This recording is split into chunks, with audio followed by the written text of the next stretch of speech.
Atención. Este podcast está diseñado con fines educativos y está dirigido al personal de salud. No debe de ser tomado como una opinión médica. La Asociación Mexicana de Gastroenterología presenta. Agradecemos a nuestros patrocinadores Medix, Liomon, Asofarma, Megalabs, Carnot, Xianfeng Rhine, Sanfer y Shua Pharma México.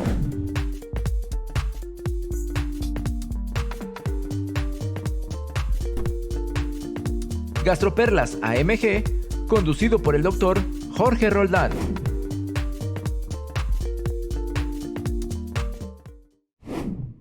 Bienvenidos, estimados colegas, a este episodio número 57 de nuestro podcast Gastroperlas de la Asociación Mexicana de Gastroenterología, que realizamos en colaboración con la Asociación Mexicana de Cirugía Endoscópica y la Asociación Mexicana de Cirugía del Aparato Digestivo. El día de hoy tenemos el placer de contar con dos excelentes especialistas para platicar sobre un tema muy interesante que atendemos en común, tanto el cirujano como el gastroenterólogo. Hablaremos sobre el abordaje y manejo de la ictericia. Agradecemos la participación en primer lugar del doctor Eduardo Prado Orozco, cirujano y endoscopista del Hospital Puebla, actual secretario del Consejo Mexicano de Cirugía. Doctor Eduardo, muchísimas gracias por aceptar participar con nosotros. Al contrario, gracias por la invitación, estamos a sus órdenes. Y también con el doctor Raúl Contreras, hepatólogo, gastroenterólogo e investigador clínico del Centro de Estudio e Investigación en Enfermedades Hepáticas y Toxicológicas de Hidalgo. Doctor Raúl Contreras, muchísimas gracias también por aceptar participar con nosotros. Al contrario, muchas gracias a ustedes y a la asociación por el honor. Doctor Contreras, ¿nos podría hablar un poco sobre qué es la ictericia y cómo se presenta un paciente con síndrome ictérico? Sí, claro. Esta es una pregunta muy importante porque ictericia se define como el cambio de coloración amarillento de piel y mucosas provocado por un acúmulo anormal o excesivo de bilirrubinas en el cuerpo. Y esta definición es importante porque cada uno de sus elementos tiene que estar presente en el paciente. El cambio de coloración no solo debe ser en la piel, también en las mucosas. Hay que revisar los ojos, la boca, porque hay otras patologías que también provocan cambio de coloración en la piel, pero no en las mucosas. Tenemos que verificar que ese cambio de coloración sea por bilirrubinas, que sea por acúmulo de bilirrubinas, porque hay otras sustancias que provocan cambio de coloración en la piel. Entonces, la ictericia es un signo, es algo evidente. El paciente va a vernos porque está amarillo, porque nota él o su familia que tiene ese cambio de coloración, pero para que realmente se llame ictericia, ese cambio tiene que afectar mucosas y tiene que estar provocado por elevación de bilirrubinas en sangre. Tienen que ir todas de la mano para que podamos hablar de que el paciente tiene un síndrome ictérico. De acuerdo. Manera de situarnos un poco en el contexto del tema general, es importante que comprendamos a la ictericia como manifestación de colestasis. Doctor Contreras, ¿nos podría mencionar en qué consiste un cuadro de colestasis que, de acuerdo a alguna de las clasificaciones que utilizamos, qué diferencia existirá entre una colestasis intrahepática y una colestasis extrahepática? Sí, efectivamente, no es lo mismo hablar de ictericia, de colestasis, de hepatitis. Cuando hablamos de una colestasis, es un término un poco más extenso, y colestasis es el proceso, el fenómeno en el cual el hígado no es capaz de excretar bilis y ácidos biliares hacia los conductos hepáticos o hacia el intestino, que es su vía normal. Hay que recordar que la bilis no solamente incluye bilirrubinas, de hecho es el menor porcentaje del contenido del líquido biliar es bilirrubina, la mayor parte, 70%, es ácidos biliares. Entonces, colestasis es la incapacidad del hígado para liberar bilis. Y no todos los pacientes con colestasis desarrollarán ictericia, ¿no? La ictericia es el acúmulo de bilirrubinas como tal, que provocará ese cambio de coloración, muchas veces acompañado de colestasis, pero hay otras causas de ictericia que no provocan colestasis. Y cuando hablamos de esta retención de bilis dentro del hígado, se divide principalmente en intrahepática y extrahepática. Efectivamente, las causas extrahepáticas, que son las que manejan ustedes como colegas quirúrgicos o endoscopistas, son las más comunes, son las causas más comunes de colestasis. Casi el 70% de las colestasis tienden a ser extrahepáticas, y la causa más frecuente es la obstrucción del conducto colédoco, del conducto biliar principal, y obviamente la causa más común será litos, si hablamos por porcentaje. Una colestasis extrahepática entonces se define como aquella producida por una obstrucción de las vías de salida mayores del hígado, mientras que una colestasis intrahepática es aquella en la que la vía biliar está libre, está desocupada, no está obstruida, está de tamaño normal, y el problema está a nivel del hepatocito, a nivel de la célula hepática que es incapaz de liberar adecuadamente esa bilis, o del colangiocito, de la célula de la vía biliar, pero la vía biliar está normal. Entonces, eso es una colestasis, es la retención de bilis dentro del hígado, puede o no provocar ictericia, se le llama extrahepática cuando hay una obstrucción fuera del hígado, intrahepática cuando no hay obstrucción fuera del hígado, sino que es un proceso metabólico dentro de la misma célula. Doctor Eduardo, ya nos mencionó un poco el doctor Contreras que una de las causas principales de una colestasis extrahepática, una obstrucción distal por un lito, a lo que conocemos como coledocolitiasis. Sin embargo, ¿qué otras causas tenemos como causas de colestasis extrahepática? ¿Y cómo se presentan estos pacientes? ¿Cómo los clasificamos? Ok, efectivamente la causa más frecuente en nuestro medio de obstrucción de la vía biliar distal son los padecimientos benignos y particularmente la coledocolitiasis, que es la presencia de litos en la vía biliar distal. Esta puede ser primaria o secundaria, generalmente secundaria con litos provenientes de la vesícula, pero puede ser primaria, que son aquellos que se forman directamente en la vía biliar, sobre todo en pacientes que tienen historia de colestectomía previa, más de 2 años.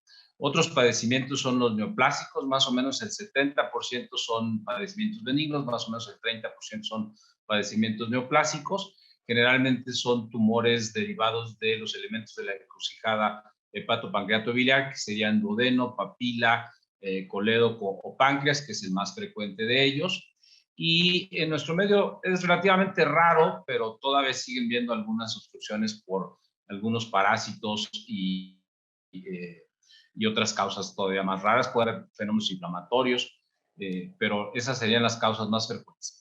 ¿Cómo se presentan los padecimientos benignos, en particular la coledocolitiasis? Generalmente se presenta con dolor de tipo cólico, que se puede presentar después de una comida copiosa o rica en grasas, pero no necesariamente, y que cuando es solo el dolor, generalmente uno piensa en padecimientos vesiculares, pero cuando es el dolor característico cólico en el cuadrante superior derecho más la presencia de ictericia, entonces uno piensa en coledocolitiasis. Esto es importante porque los padecimientos neoplásicos generalmente se presentan sin dolor.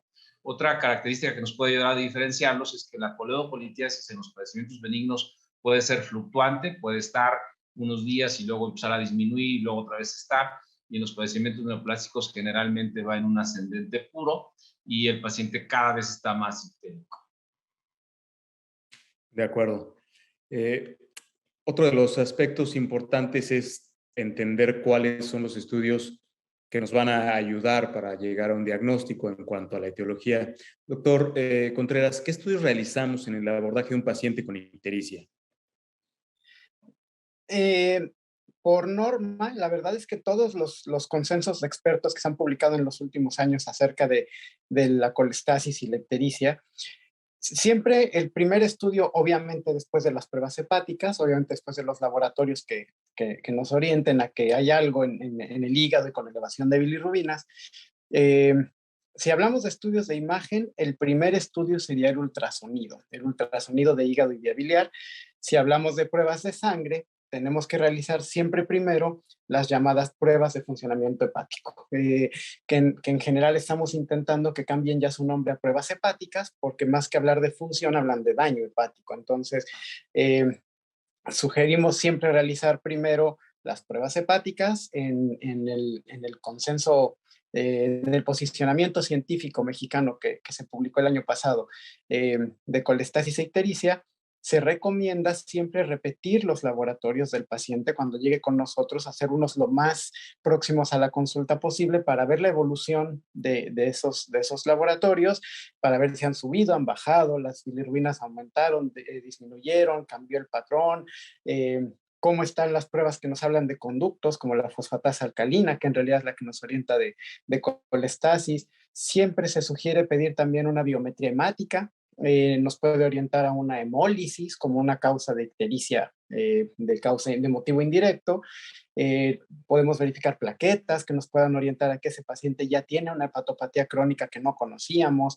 Entonces, en cuanto a laboratorios, de entrada, las pruebas hepáticas o pruebas de funcionamiento hepático y la biometría hemática, y cuando confirmamos las alteraciones a nivel hepático, el primer estudio de imagen siempre debe ser el ultrasonido, porque es rápido, es sencillo, es barato, es accesible, no invasivo, y nos va a decir lo más importante que queremos saber: cómo está la vía biliar. Si las principales causas de colestasis y de ictericia pueden llegar a ser, bueno, de colestasis, no ictericia, de colestasis pueden ser extrahepáticas, el ultrasonido nos permite muy rápido verificar el estado de esa vía biliar y su diámetro, y de ahí partir hacia un abordaje de un paciente con colestasis intra o extrahepática.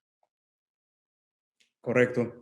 Y uno de los asuntos importantes que me parece que vale la pena recalcar es entender cómo se da este patrón bioquímico en las pruebas de función hepática, porque es analizarlo. ¿Nos podría comentar cómo es la manera adecuada de interpretar las pruebas de función del hígado y cómo nos ayudan a orientar el diagnóstico, doctor Contreras? Sí, claro.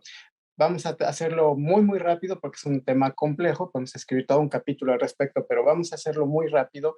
Lo primero que recomiendan todos los posicionamientos, tanto nacionales como internacionales, es: si el paciente llega ictérico, si llega con ictericia, lo primero que tenemos que ver es cuál de las dos bilirrubinas es la que predomina. Si predomina la indirecta o predomina la directa, porque ya desde ahí podemos confundirnos.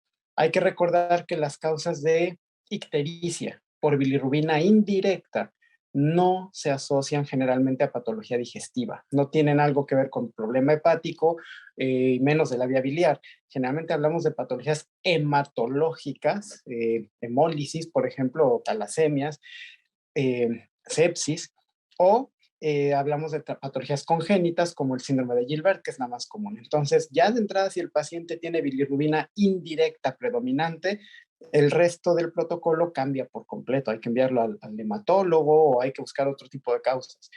Pero si es hiperbilirrubinemia directa, entonces sí estamos hablando de patología de la vía biliar y estamos hablando de patología hepática, y entonces nos vamos a seguir viendo el resto de las pruebas.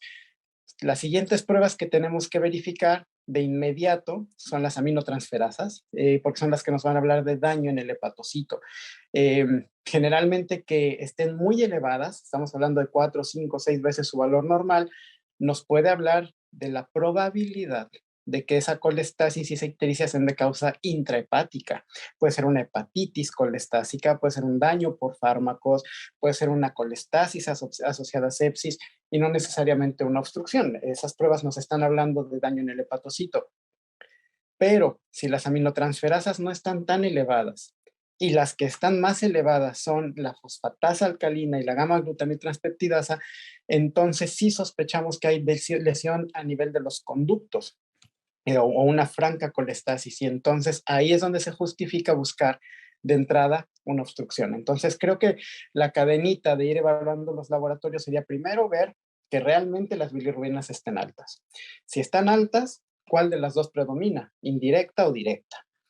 Y si es la directa, ver el patrón. Es un patrón hepatocelular, es un patrón de daño en el hígado, que significa que las aminotransferasas tienden a estar más altas, o es un patrón puramente colestásico, con elevación mayor de fosfatasa alcalina o de gamma-glutamiltranspeptidasa. Y entonces ahí empieza el abordaje. Si las aminotransferasas son mucho más altas, quizá el caso primero deba ser evaluado por un hepatólogo, por un gastroenterólogo clínico, y viceversa. Si están mucho más elevadas las pruebas de colestasis, como la fosfatasa alcalina o la GGT, el caso deberá ser evaluado de entrada por cirugía o por endoscopía, ¿no? Va más o menos por ahí el camino, y todos desembocan en pedir el ultrasonido.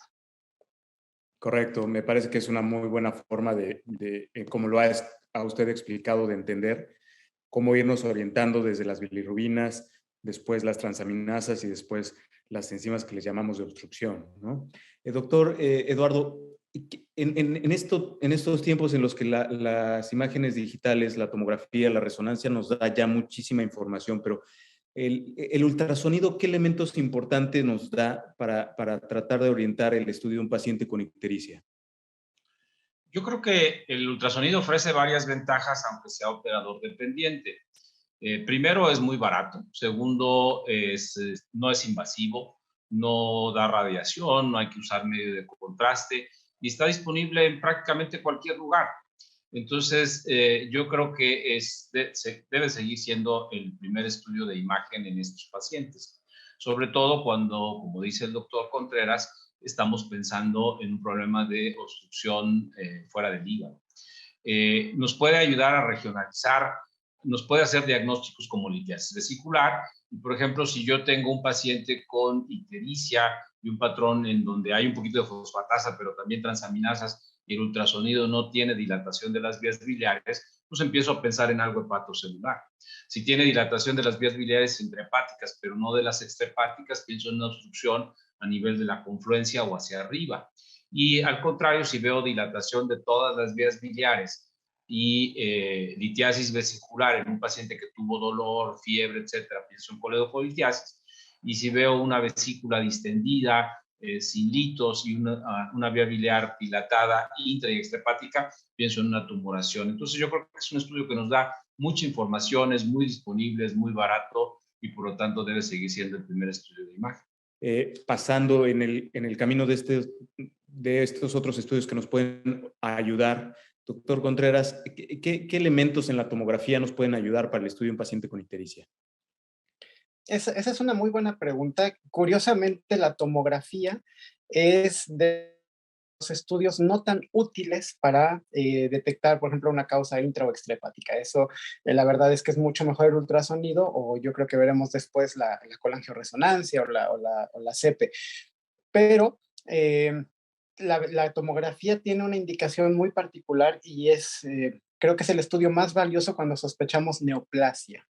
Y así lo pusimos en el posicionamiento mexicano. La verdad es que el estudio tomográfico, a diferencia del ultrasonido, es más costoso, es exposición a radiación, es exposición a medio de contraste, nos permite visualizar un poco menos la vía biliar que la resonancia, muchos litos no son visibles por tomografía, hasta el 70%, pero cuando sospechamos una etiología neoplásica, es por mucho el mejor estudio. Permite detectar muy bien neoplasias dentro del hígado que estén abarcando una gran parte y que por eso esté el paciente colestásico ictérico como unas metástasis de colon, o nos permite identificar la zona de un tumor pancreático y además nos permite evaluar la extensión tumoral. Entonces, creo que si sospechamos una etiología neoplásica de la ictericia, es de los mejores estudios. Nos permite ver la lesión y nos permite ver un probable primario y la extensión.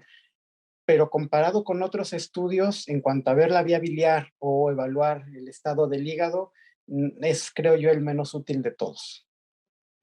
Sí, sin duda. Yo creo que los estudios de imagen por tomografía tienen una mucho mayor sensibilidad para detectar las estenosis biliares asociadas a un diagnóstico maligno. En este caso, la tomografía trifásica es la que nos orientará a la identificación de un tumor, así como a las posibilidades en un escenario futuro de que se pueda resecar o no de acuerdo a la relación de los órganos y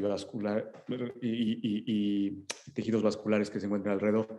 Doctor Prado, continuando con estos estudios, tenemos entonces a continuación la resonancia magnética.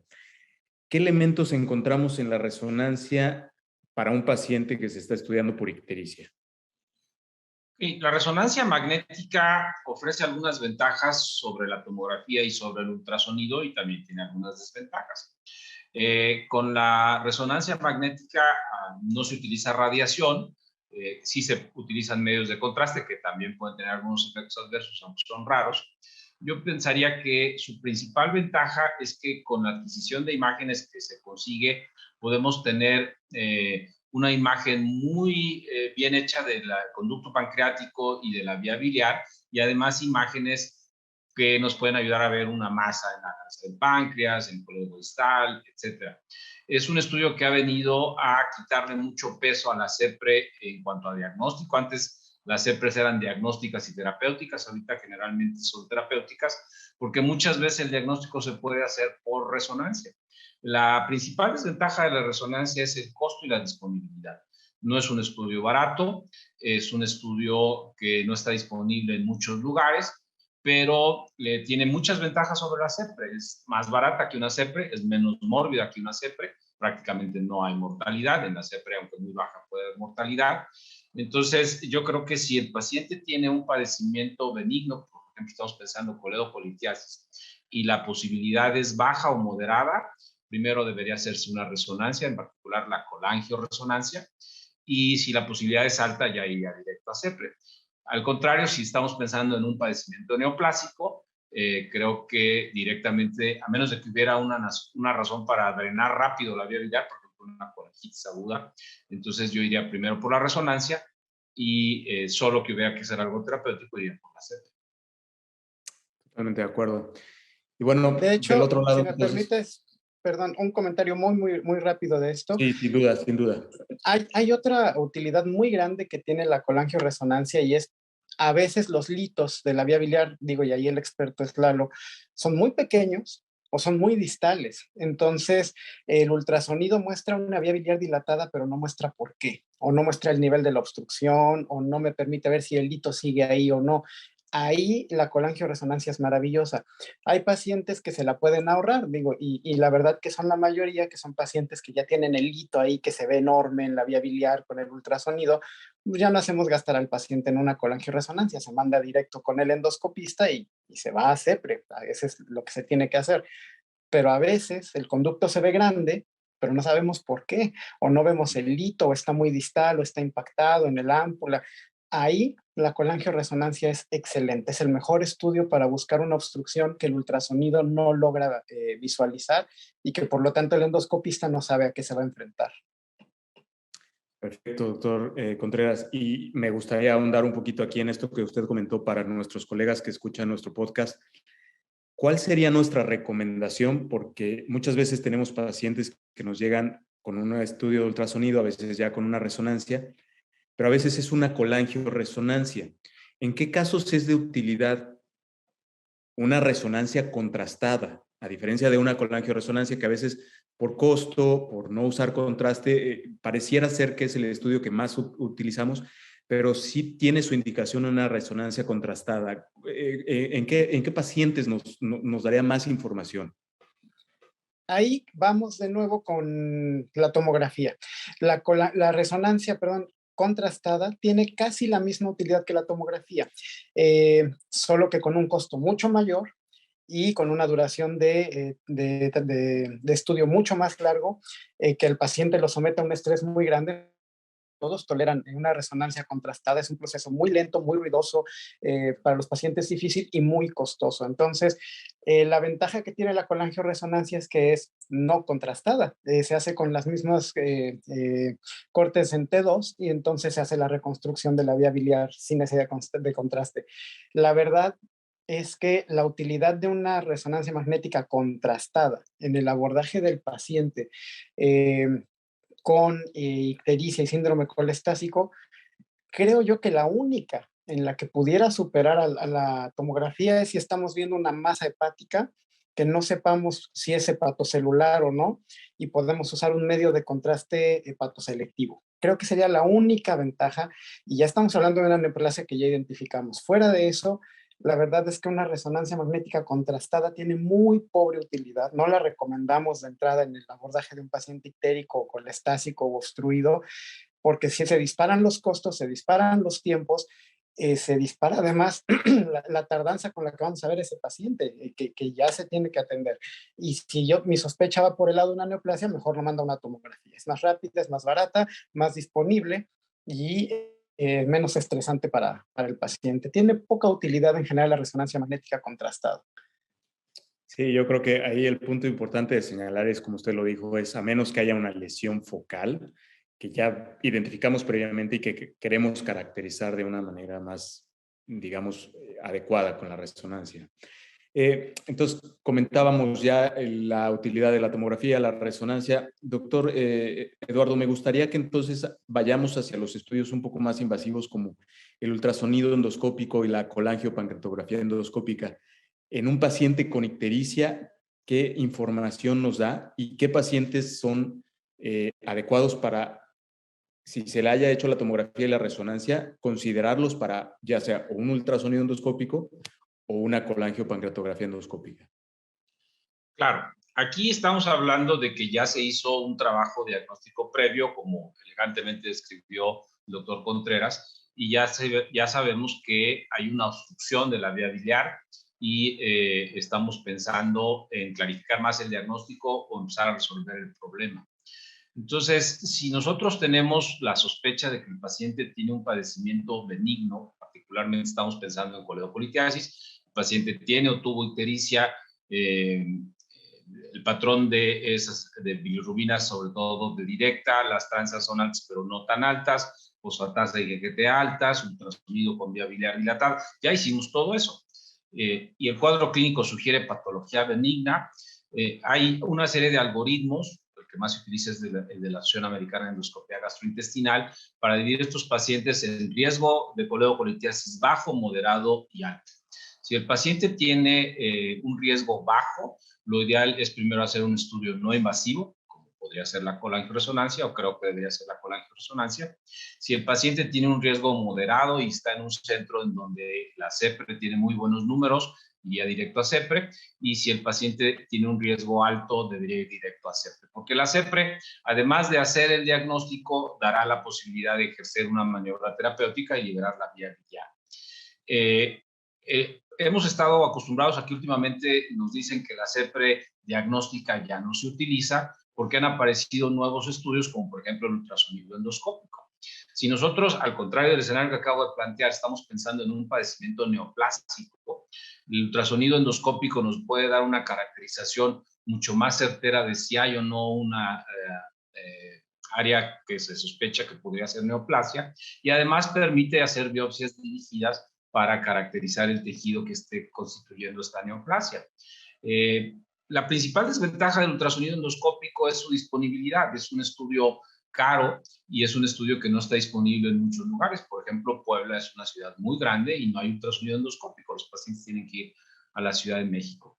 Entonces, yo pensaría que si estamos pensando en un padecimiento benigno, la utilidad del ultrasonido endoscópico es baja. En todo caso, se puede utilizar cuando no pudimos drenar la vía biliar porque no tenemos acceso en una CEPRE muy difícil, y con un ultrasonido podemos guiar un abordaje diferente al transpapilar.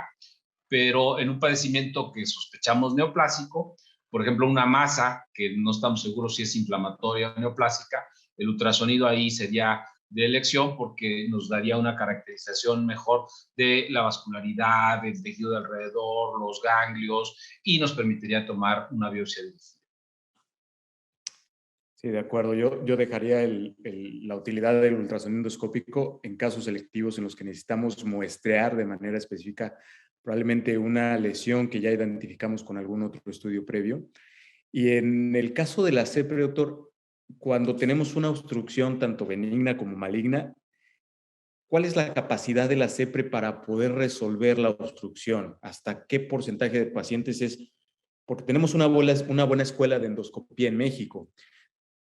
¿Cuál es la capacidad y qué herramientas tiene el procedimiento de CEPRE para poder resolver la obstrucción distal? La CEPRE, podríamos estar hablando de que debe de andar en un rango de éxito entre el 92 y el 95%, con un porcentaje de complicaciones menor al 10% y complicaciones severas menor al 3%. Para esto debo decir que la complicación más frecuente después de una CEPRE es una pancreatitis post-CEPRE, pero para que sea diagnosticado como pancreatitis post-CEPRE, además de la elevación de las enzimas, el paciente debe requerir tratamiento específico del dolor en forma hospitalaria. Eso hace que muchos pacientes con hiperamilasemia post-CEPRE no sean en realidad una pancreatitis post-CEPRE.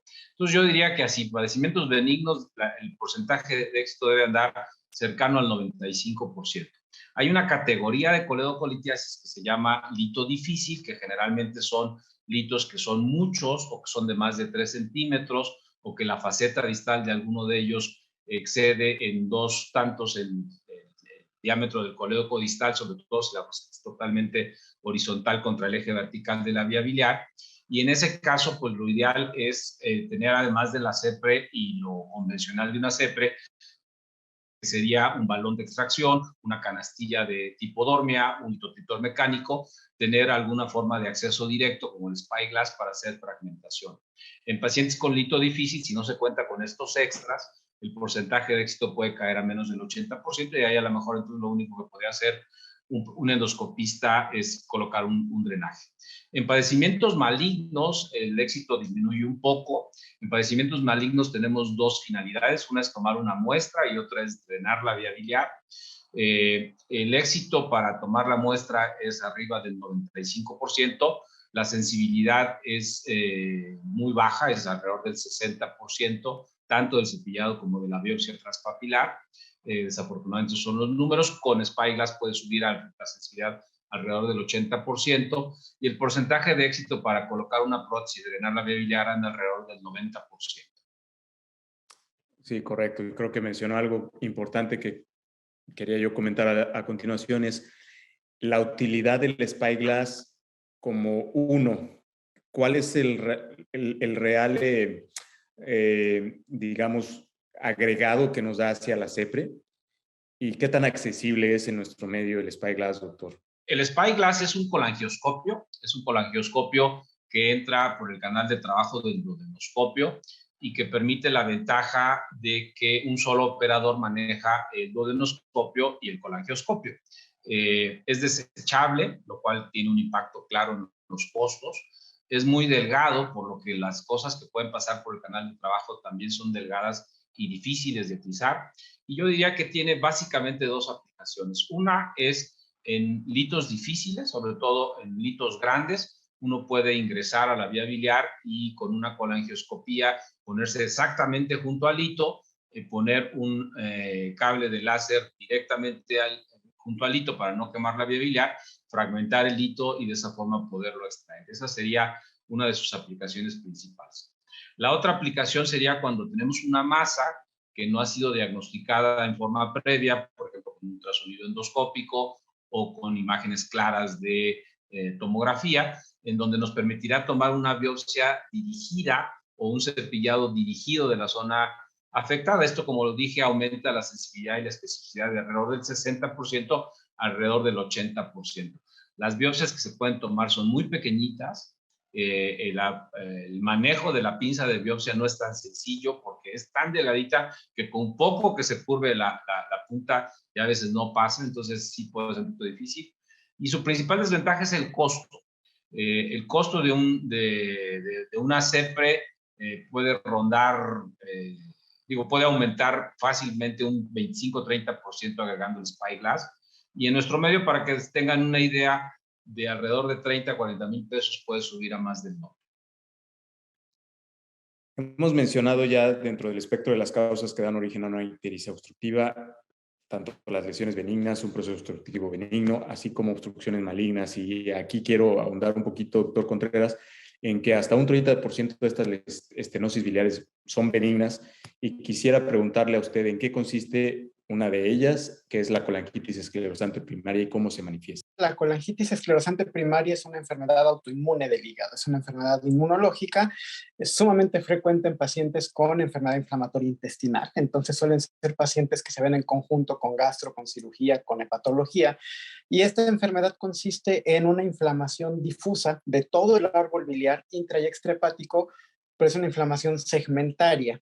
Y esa inflamación segmentaria hace que todo el árbol biliar desarrolle estenosis, desarrolle cicatrices que cierran la vía biliar en diferentes puntos, no de manera de una sola estenosis dominante, sino varias pequeñas en todo el árbol, que le da ese aspecto que le llamamos arrozariado y que provoca una colestasis mixta, tanto intra como extrahepática. Suele ser una enfermedad de difícil manejo, muy predominante en hombres, más del 90% de los casos hombres, más del 80% de los casos asociados a enfermedad inflamatoria intestinal. Entonces, son enfermedades de difícil manejo, de difícil control, responden poco a los medicamentos, no tienen un tratamiento estándar. La endoscopia tiene poca utilidad en estos pacientes, a menos que tengan una sola estenosis predominante. Si no, en realidad su principal utilidades para el diagnóstico, para brindarnos la imagen de esa vía biliar arrosariada, pero sería una de los principales ejemplos de una patología que puede producir una colestasis mixta, intra y extrahepática, porque lesiona conductillos dentro del hígado y la vía biliar fuera del hígado. Es una enfermedad autoinmune y su diagnóstico característico es ese: hombres con un patrón colestásico crónico de más de 6 meses de duración y con ese aspecto arrosariado en la vía biliar. Otro de los escenarios de obstrucciones benignas que es muy importante mencionar es el caso del síndrome de Mirizzi, doctor Prado. ¿Cuál es la presentación habitual de un paciente con Mirizzi y cuál va a ser el tratamiento? Sí, el síndrome de Mirizzi adquiere su nombre por la descripción de un cirujano argentino que lo describió, el doctor Mirizzi. Es una complicación poco frecuente de los pacientes con colelitiasis, más o menos el 0.1%, y de los pacientes con litiasis vesicular sintomática, más o menos el 1%. En el síndrome de Mirizzi, el contenido de la vesícula, generalmente litos, casi siempre litos, o la dilatación de la vesícula secundaria a la obstrucción del cístico, hacen que la vesícula obstruya la vía biliar. Ese sería el Mirizzi clásico. En la actualidad ya hay una clasificación del síndrome de Mirizzi que lo divide en 5 tipos, dependiendo del grado de afectación, y puede ser desde el clásico, que es donde la vesícula, digamos, que se acuesta sobre la vía biliar y la obstruye. El tipo 2 sería cuando el lito a través del cístico migra una parte del lito y también obstruye la vía biliar, además del cístico. El tipo 3 es cuando esta obstrucción es completa o casi completa. El tipo 4 sería cuando ya hay una comunicación entre la vesícula y la vía biliar, donde ya se perdió la unión del cístico y el colédoco y hay una fístula entre la vesícula y la vía biliar. Y el tipo 4 ya son, el tipo 5 serían ya muy complejos, en donde además puede haber conexión de la vesícula al duodeno o al colon. El tratamiento va a depender de cuál de estos escenarios hay. En los tipo 1, 2 y 3 generalmente se puede hacer una colecistectomía y eventualmente una coledocorrafia. En el tipo 4 y en el tipo 5 pudiera ser que ya se requiera una reconstrucción de las vías biliares porque el daño de la vía biliar sea muy extenso, el tejido queda devascularizado, inflamado y probablemente sea mejor hacer una derivación biliodigestiva, ¿no? Si el cirujano no está capacitado, entonces deberá resolver el problema inicial, drenando la vía biliar y quitando el problema de la vesícula y derivando al paciente para su reconstrucción en un centro especializado. Correcto, totalmente de acuerdo. Ahora, enfocándonos un poquito a las causas malignas de obstrucción distal, ¿cuáles serían los datos importantes por clínica e imagen que nos aportaría para tanto tratar de identificar el paciente que parece una obstrucción benigna, pero identificarlo y diagnosticarlo, como aquellos pacientes que se van orientando a hacer una lesión maligna, doctor Contreras? De las cosas muy importantes del paciente con colestasis, lo comentamos al principio, es qué tan rápido sucedió, ¿no? La historia clínica es fundamental, como en todo. Entonces, existen colestasis agudas y crónicas. Los crónicos son pacientes que tienen más de 6 meses con pruebas alteradas de función hepática. Y las agudas que tienen menos de 6 meses pueden ser súbitas y progresivas. Entonces, la mayoría de las causas neoplásicas, sobre todo malignas, tienden a ser progresivas. El paciente no suele presentar un dolor como tal súbito, como el típico paciente con coledocolitiasis, que tiene el momento en que baja el hito, siente el dolor clavado en hipocondrio derecho y náusea y vómito y empieza a ponerse ictérico muy rápidamente en cuestión de un par de días. El paciente neoplásico no tiende a evolucionar así, es una progresión más lenta, generalmente indolora. La ictericia va progresando en cuestión de semanas, a veces hasta de un par de meses, y generalmente va acompañada de datos de alarma, como pérdida de peso, que es el principal. Entonces, es una ictericia progresiva. Las bilirrubinas tienden a ir incrementando cada vez más, a predominio de bilirrubina directa, generalmente con elevación importante de fosfatasa alcalina y no tanto de aminotransferasas. Es gradual, no suele acompañarse de fiebre. Es muy rara la fiebre o las colangitis ascendentes neoplásicas, no son lo más común. Y lo que más nos tiene que preocupar es los datos de alarma. Siempre hay que preguntar si esa ictericia gradual se ha acompañado sobre todo de pérdida de peso, ¿no? Y hay que preguntar antecedentes familiares de neoplasia, personales de neoplasia, que a veces el paciente no nos dice que ya tuvo una resección de un cáncer de colon hace 2 años y que ahorita está poniéndose ictérico, y resulta que lo que tiene es un hígado lleno de metástasis. Pero como no le preguntamos al paciente si tenía algún antecedente neoplásico, pues se nos va. Entonces, siempre hay que preguntar el antecedente neoplásico personal y familiar. Y si es una ictericia gradual, no dolorosa, siempre hay que preguntar la pérdida de peso, porque eso nos puede orientar muy probablemente a una causa maligna. Completamente de acuerdo. La historia clínica y probablemente la progresión de unos pacientes que se van a ir definiendo como lesiones malignas definitivamente es distinto. Menciona ya usted como causas de lesión maligna, por ejemplo, un paciente que se presenta con lesiones metastásicas en el hígado que va a empezar a hacer invasión y bloqueo hacia los conductos biliares. También tenemos otros pacientes como, por ejemplo, un carcinoma hepatocelular de gran tamaño que se presenta en la confluencia. Y aquí quería preguntarle, doctor Eduardo Prado, también hay otros pacientes que pueden llegar a tener otro tipo de tumor primario con una linfadenectomía extensa hacia el ilio portal. ¿Qué tenemos como recursos como cirujanos, tanto como endoscopistas para la endoscopía, digamos, terapéutica, ayudar a este tipo de pacientes? Porque a veces muchos de ellos ya no son candidatos a cirugía. ¿Qué les podemos ofrecer por parte de la endoscopía? Y bueno, en este caso, que la mayoría de las veces para cuando llegan a la referencia al endoscopista ya hay un diagnóstico de una patología maligna o por lo menos una obstrucción probablemente maligna. El ultrasonido, digo, aquí por ejemplo, si lo que estamos sospechando es que la obstrucción es producida por compresión de la vía biliar por componentes ganglionares aumentados de tamaño, el ultrasonido endoscópico sería el estudio idóneo porque nos podría decir dónde son, de qué grupo ganglionar son, si son neoplásicos o no. Hay características del ultrasonido que pueden ayudar a pensar o a diferenciar entre inflamatorios y neoplásicos, y eventualmente se pueden biopsiar, aunque hay quienes dicen que al biopsiarlo se corre el riesgo de hacer siembras y aumentar la posibilidad de metástasis, pero yo creo que esa posibilidad realmente es baja. Entonces, ese sería un escenario. La CEPRE en este escenario generalmente aquí sí es una maniobra no diagnóstica, es una maniobra terapéutica, está dirigida a drenar la vía biliar. Si la obstrucción es distal, por ejemplo, a nivel de la confluencia, la papila o el colédoco distal, la CEPRE generalmente es exitosa y se puede colocar una prótesis que puede ser plástica, o si el padecimiento es neoplásico y paliativo el procedimiento, entonces idealmente debe ser metálica. Si la neoplasia está en el tercio medio, cerca de la confluencia, el porcentaje de éxito baja de los 90-92% al 85%, y aquí idealmente debería colocarse un drenaje hacia el hepático derecho y otro drenaje hacia el hepático izquierdo.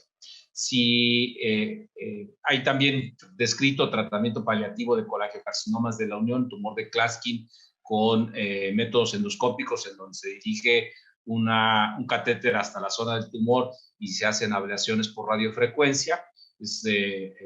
Hay una historia, hay una experiencia muy buena en el Instituto Nacional de Cancerología. Finalmente, si está por arriba de la confluencia, la posibilidad de que el drenaje endoscópico sea efectivo es baja, y aquí probablemente sería mejor un drenaje percutáneo. Perfecto, creo que esa era la siguiente cuestión a la que quería caminar con usted, y creo que es bien importante que tengamos el concepto de que lesiones por debajo de la confluencia, tenemos muchas herramientas por método endoscópico, probablemente lesiones que se encuentren más arriba o focalizadas probablemente a un segmento izquierdo o derecho del hígado por lesiones, como mencionaba el doctor Contreras, metastásicas o tumores grandes que crecen hacia ese sitio. Yo creo que utilizaríamos probablemente un drenaje percutáneo transhepático. En estos pacientes en los que se considera un tumor inicial que puede ser no resecable, entonces creo yo que es una de las herramientas adecuadas, como comenta usted, una paliación a través de la CEPRE. Pasando a la siguiente pregunta, una de las cosas que ya mencionó usted previamente, doctor Eduardo, era sobre la indicación de la colangiopancreatografía endoscópica en cuanto a un paciente con un riesgo de coledocolitiasis.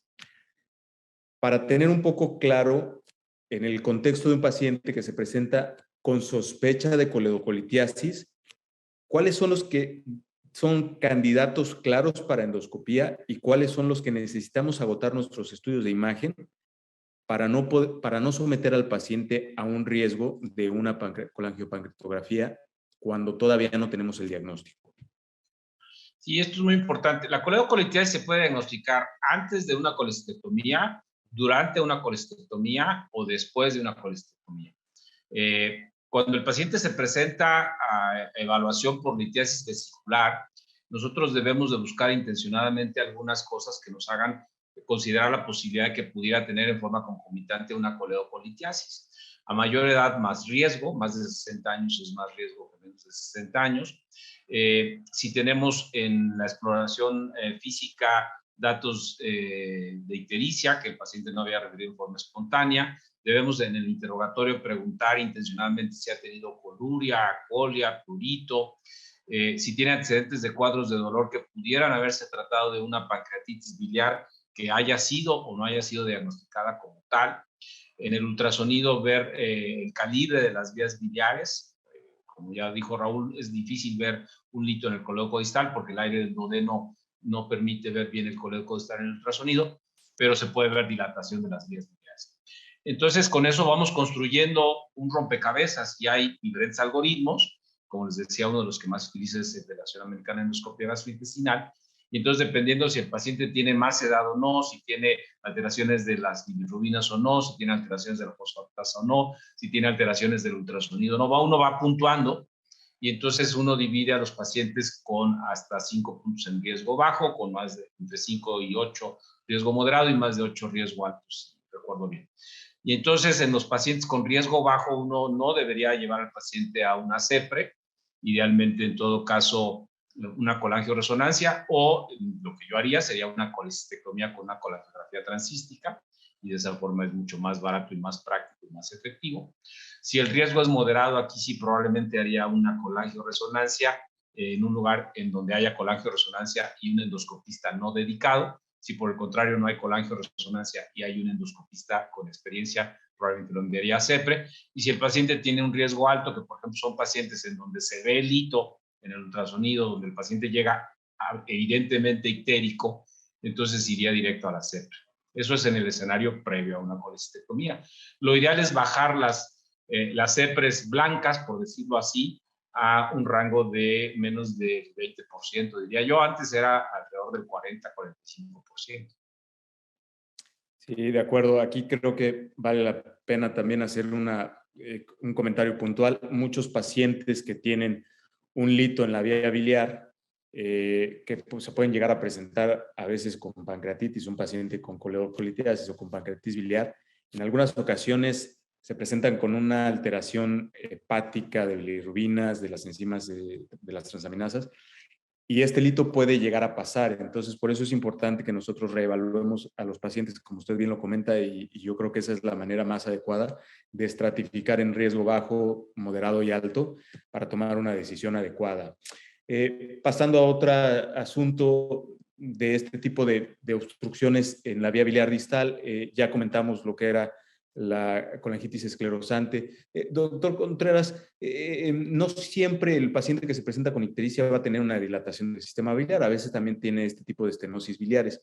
¿Nos puede mencionar un poco sobre las colangiopatías de tipo IgG4 que se pueden también presentar? Son raras, pero hay que tenerlas en nuestras opciones de diagnóstico en este tipo de pacientes. Sí, claro.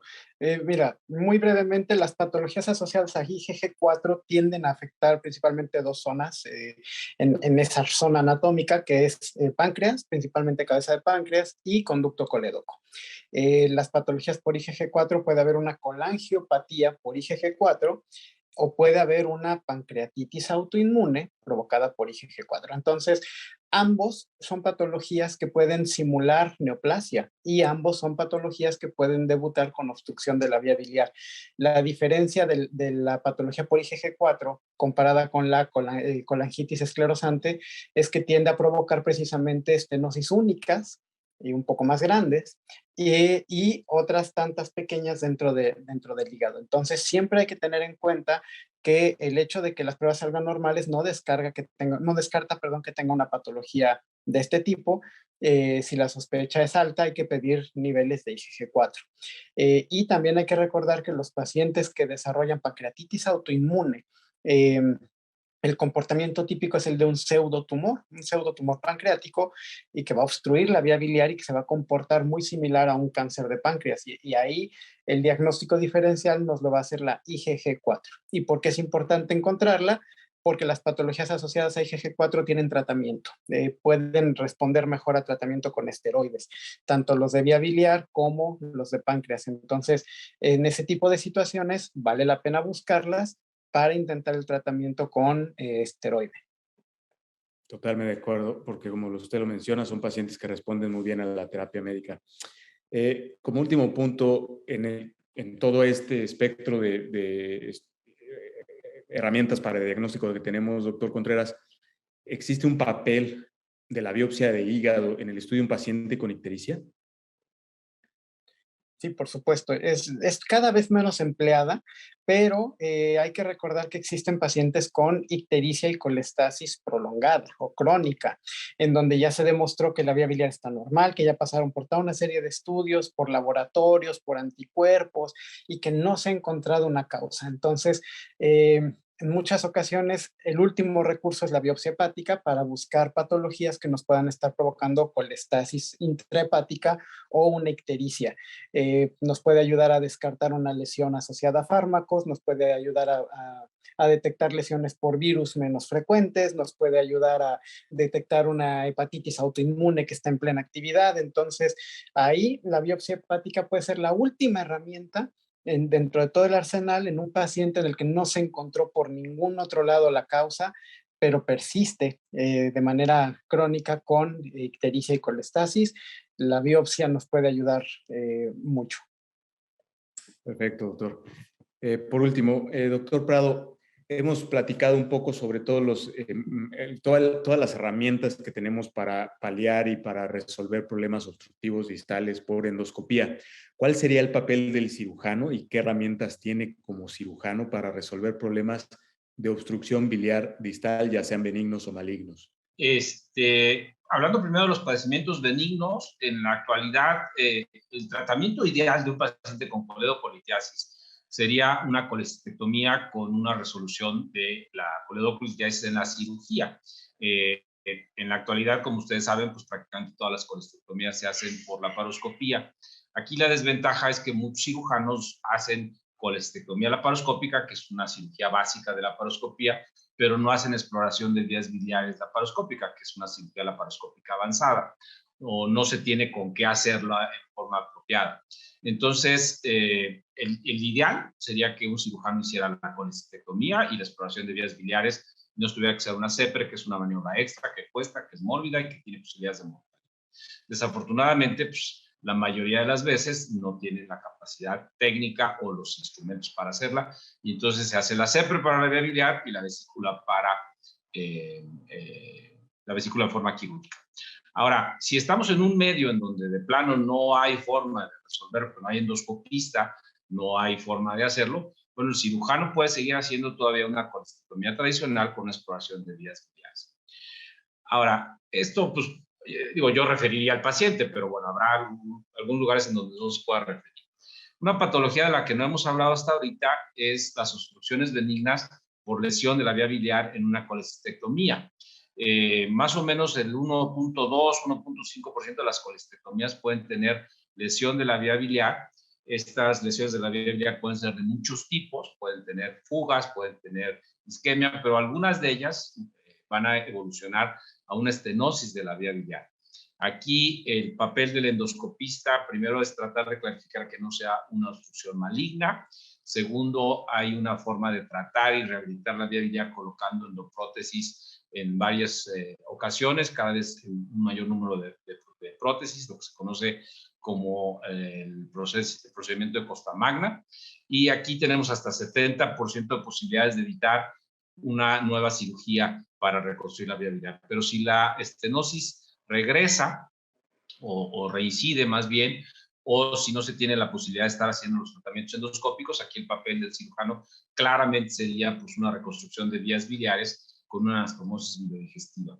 En México no es tan frecuente, pero cada vez hay más pacientes trasplantados y aquí la posibilidad de estenosis de la vía biliar anastomosada es un poquito más alta que la de las lesiones de las vías biliares, y aquí también idealmente debería ser primero intentar rehabilitar por endoscopía y si no se puede hacer una anastomosis. Para terminar, en los padecimientos malignos, yo creo que la mejor posibilidad del paciente siempre va a ser que le resequen el tumor. Entonces, si no hay criterios absolutos de irresecabilidad, el paciente no tiene colangitis y se va a operar pronto, una semana, 2, no debería ser tratado en forma endoscópica y debería ser tratado con una resección quirúrgica. Por el contrario, si el paciente tiene criterios de irresecabilidad o incluso no teniendo criterios de irresecabilidad, no va a ser operado pronto, por ejemplo, está en una institución y se va a operar hasta dentro de un mes, entonces se drena la vía biliar y después el cirujano eventualmente podría decir, el paciente mejora con la quimio, intentar una resección. Finalmente, padecimientos con neoplásicos en donde no se puede conseguir un drenaje endoscópico ni radiológico, que yo diría que son los menos, se puede intentar un drenaje quirúrgico. Exacto. La verdad es que totalmente de acuerdo, doctor.